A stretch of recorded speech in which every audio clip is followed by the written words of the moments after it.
Corporate crisis का इससे बड़ा उदाहरण शायद कुछ और नहीं हो सकता कि हर 5 में से एक कर्मचारी मेंटल हेल्थ सपोर्ट ले रहा है। इतना ही नहीं, करीब 20% कर्मचारी 40 की उम्र से पहले किसी पुरानी बीमारी के कारण नौकरी छोड़ने को मजबूर हैं या इस बारे में विचार कर रहे हैं। प्लम की एम्प्लॉय हेल्थ रिपोर्ट 2025 के अनुसार हर 5 में से एक कर्मचारी मानसिक स्वास्थ्य सहायता ले रहा है और लगभग 20% कर्मचारी बर्नआउट या किसी पुरानी बीमारी के कारण नौकरी छोड़ने के बारे में सोच रहे हैं। हजारों कंसल्टेंट और क्लेम्स के आधार पर यह रिपोर्ट भारत के सफेदपोश कर्मचारियों की लाइफस्टाइल, बीमारी और मेंटल हेल्थ से जुड़ी समस्याओं को उजागर करती है। डायबिटीज और हाई ब्लड प्रेशर जैसी पुरानी बीमारियां 40 की उम्र से पहले ही प्रोफेशनल्स को प्रभावित कर रही हैं। रिपोर्ट के मुताबिक पुरानी बीमारियों की शुरुआत की औसत उम्र 40 से नीचे जा चुकी है। जो बीमारियां 1 से 2 दशक पहले तक 60 साल की उम्र के बाद होती थी, अब वे 40 से भी कम उम्र में लोगों को अपना शिकार बना रही हैं। अगर हार्ट डिजीज की बात करें तो 32 वर्ष, कैंसर जैसी बीमारी 33 वर्ष, डायबिटीज़ जैसी बीमारी 34 साल की उम्र और क्रॉनिक किडनी डिजीज़ 35 साल की उम्र, ब्रेन स्ट्रोक जैसी समस्याएं 36 साल की उम्र में दिखाई दे रही हैं। सबसे अधिक बात यह है कि 20% से भी अधिक कर्मचारी जो है वो बर्नआउट से परेशान हैं या किसी न किसी मेंटल क्राइसिस से जूझ रहे हैं। भारत की 35% से भी कम आयु वाली इस जनसंख्या पर इस तरह की बीमारियों का हावी होना उनकी प्रोडक्टिविटी को प्रभावित करता है।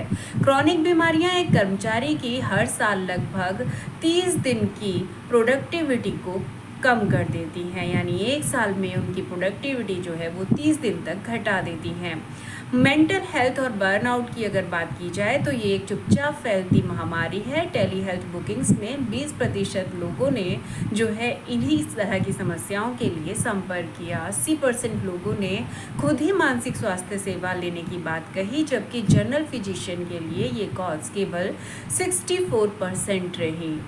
20% कर्मचारी रोजाना गुस्से का अनुभव करते हैं और 87% कर्मचारी जो है वो नियमित रूप से बहुत अधिक स्ट्रेस या मीडियम लेवल के स्ट्रेस का सामना करते हैं। वहीं 55% जो है वो एंग्जाइटी के लक्षणों को लेकर चल रहे हैं।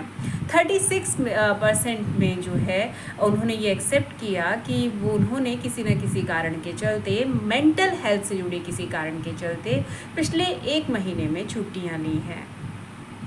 30% कर्मचारी कार्यस्थल पर अकेलापन महसूस करते हैं।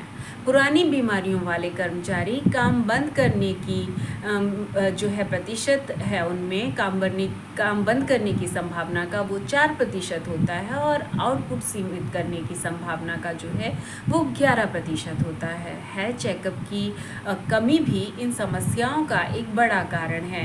केवल 20% कंपनियां ही नियमित स्वास्थ्य जांच प्रदान करती हैं और जहां ये कंपनियां हेल्थ चेकअप कराती भी हैं वहां करीब 38% कर्मचारी ही इनका उपयोग करते हैं। बाकी के कर्मचारी इसे लेकर काफ़ी निराशाजनक जो है अपनी प्रतिक्रिया देते हैं।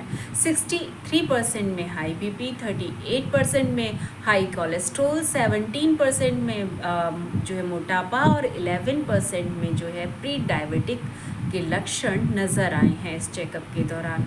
जेंडर गैप की अगर बात करें तो 30 से 50 साल की उम्र के लोग जो हैं वो स्वास्थ्य सेवाओं में 58% तक हिस्सेदारी लेते हैं।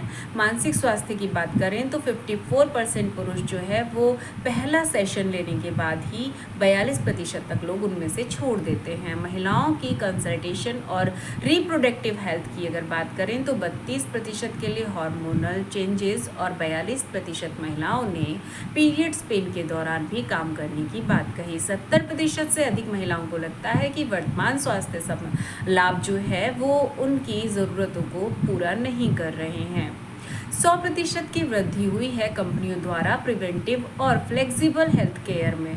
फिर भी केवल 34% कंपनियां ही कर्मचारियों की असली ज़रूरत को समझकर उन्हें लाभ दे पा रही हैं और कर्मचारियों की मेंटल और फिजिकल हेल्थ का ध्यान रख पा रही हैं। प्लम के को फाउंडर अभिषेक पोद्दार कहते हैं कि सिर्फ बीमा नहीं बल्कि ओवरऑल हेल्थ केयर मॉडल की ज़रूरत है जिसमें मेंटल, फिजिकल और सोशल वेलफेयर इत्यादि भी शामिल हो।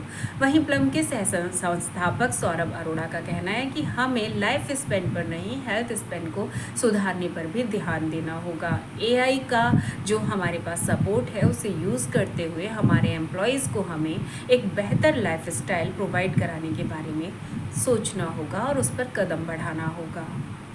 ये अवेयरनेस आप अपनी पर्सनल लाइफ पर भी अप्लाई करते हुए खुद को हेल्दी रख सकते हैं।